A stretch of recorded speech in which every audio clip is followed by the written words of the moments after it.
Hello everyone. It's really cozy, it's freezing. And let's get straight down to it. Now, those of you who know what's going on in the world, in your country and all that, might ask yourself, and I did a video on this 2 years ago almost. Anyway, so do we really need surveillance, 5G and all this stuff to control people? Practically no. We have always been in control. Our whole human history is one on the science of manipulating and brainwashing people. Does technology and all of this make it easier? Yeah, it does.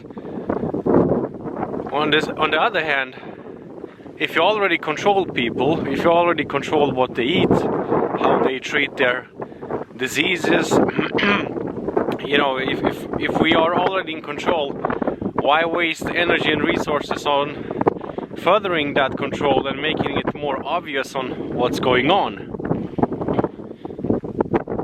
Well, but one answer is that all those elites are actually some kind of monsters or whatever, which they are in a sense. Many of them are. I mean, they inject themselves with blood of younger people. So are they evil? Yes, you bet. But still, all of this requires a real big amount of energy and technology, and of course they will do it if they can. But what's the real reason they are pushing this so hard? You know, why are people wearing diapers on their faces? And even that is kind of failing. People are protesting, opening up and realizing it's all a big scam. Well, the reason is, one is of course they are evil. The evil people will do whatever they please to do just to further their own power. But the reason it's done so obviously, I mean, this could have been done kind of without all of this drama in a sense. You know, keep the borders open and let people have fun while you kind of slowly dig in. But it's done because they need to do it right now. You see, when an opponent is pushing you harder, it's always because the opponent is one, in danger, or wants to shift your focus away from something. In the military strategy, it's called I don't know the English term for it, but you can like waste ammunition just to draw attention, draw fire, draw out your opponent. So if you waste a lot of ammunition over there because you think your opponent is over there, they might answer and you might kind of make them pop up. You see, the whole Trump movement was one of these things where good people really longed for some hero, because we have been indoctrinated in our whole lives of always there's a hero, there's a action figure, there's a movie star, there's a savior, there's a prophet. Of course there isn't, but since our whole culture is based on that idea, people long for that. And all these, not all of them, I don't know if they're good people, but you get my drift.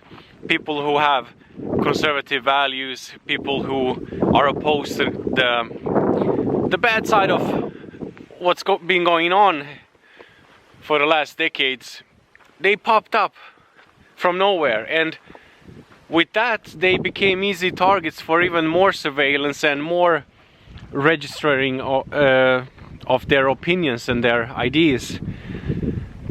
So, you know, Trump was an actor, of course, and the new guy is also one, and it's all a big joke. I mean, if those who don't recognize that by this time, by this day and age, you know, it's a sick delusion. So And you know, you can see that Trump, what did he do when he left office? He got some fanatical followers to make fools of themselves and distort the daily order in Washington DC, while he freed or pardoned, yeah, that's what the US president can do before he leaves, he can pardon some people. And all the people he pardoned were either rappers, you know, drug addicts and drug criminal rappers, and Israeli spies. So he didn't care about the real heroes nor the movement. And the funny thing is, some people still cling on to that and the Q thing and all that. Anyway, so my point is, all of this is done just to draw us out. And some people will be drawn out. And that's a good thing in the end, because at the end times, everybody just has to show off, show where they stand, where they are at. And in one other way, you can see this as a test. You can see like which people are really brainwashed. Like a guy wearing a gas mask in the store the other day, and talking like a, I mean, yeah, it's funny. And the cashier, she had a mask, and she. Well, it was the liquor store in Sweden, and we have a state monopoly, so you can't even buy a real beer without going to the state shop. Compared to other countries where you can just walk down the grocery store and buy a tiny bottle of wine if you want for dinner. That's why people here have a big problem with drinking. So anyway, she had a mask, and I take it as a compliment. Hey. You know, they ask you for your age, so yeah, of course you can see my driver's license. And I asked her, can you please remove your mask, you see, so I can see your face, because I'm not showing my ID to anybody behind a face diaper. And she was, you know, nice and cute, and she put down the mask, and I said, hey, you're cute, you know, do they force you to wear these things? And she said no. And I said, you know, they don't help anybody or anything. She said, yeah, I know, but it's for the kind of, I don't know how to like the sentiment and the customers and the vibe. In other ways, nobody knows. It's just craziness. And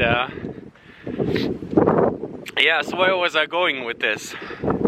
Yeah, so the people who are behind this are evil. But they're doing it because they are under attack, because people are sharing information like never before. I have a special thing because everybody I talk to or meet is in the know of you know, at least like half of what's going on in some kind of way. And that can be a barber. Now I do cut my own hair, but you know, somebody working as a barber. It can be a random person on a walk like this, of course when I'm not talking to a camera. Anybody. So for me, I feel, you know, to remember this. For every day you have a good time. For every day you create a good lasting relationship, a family, and if you have offsprings, even better. And for every day you learn more about crypto, privacy, especially Monero, and you invest and you decentralize your way of living. Evil forces pull back. Now imagine this. They can't take down people as the worst case scenario. But it's a good thing to kind of ponder on that too. What if, you know, the good side loses and the bad side wins ultimately? To all that I can say this. I know stories of people who were besieged, for example in Sarajevo for 3 years, more than 3 years, living on outdated canned food, if any food. And imagine this, you know, mothers with 2 children in the, how do you say, like, not the shelter, perhaps a shelter, or just a room you have on the buildings for storage.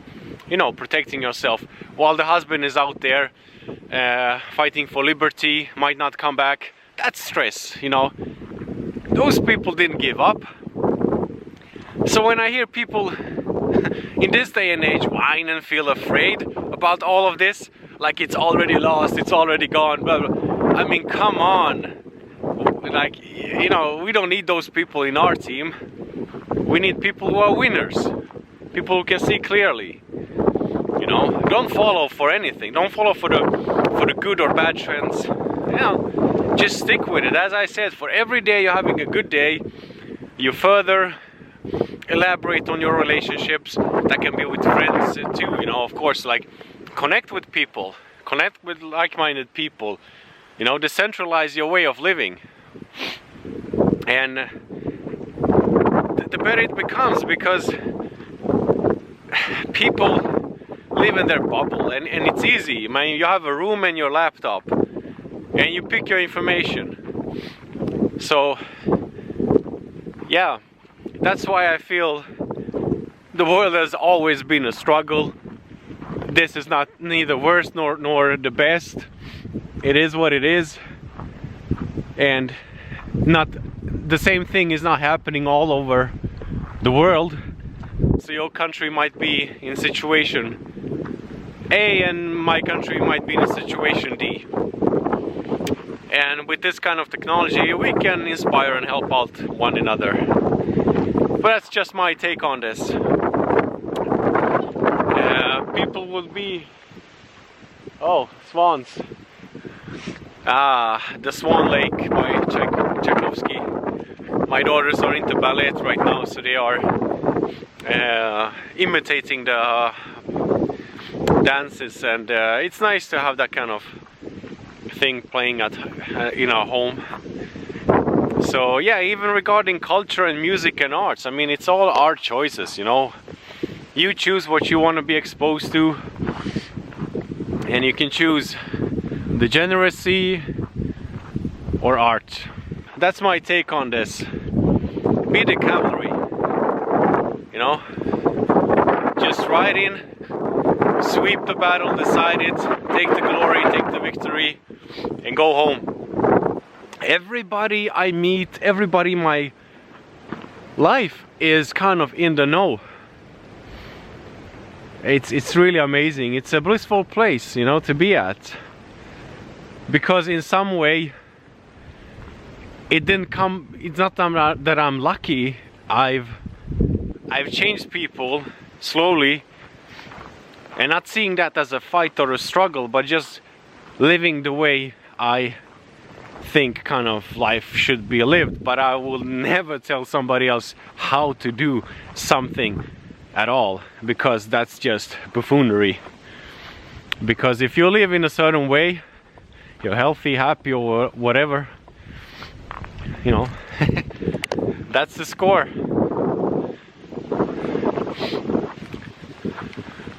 So that was this video. It's a continuous kind of struggle, a cycle of events and ideas and people doing this and people doing that. There's no beginning, no end. You can kind of contemplate and realize some patterns and thrive on the good and use the bad as a manure in your life, because from manure you get beautiful flowers and beautiful gardens. And in some crazy way, one can have one without the other. So I hope you had a good whatever day it is. It's a beautiful day. Yeah, thank you for watching. Take care and all the best. Ciao.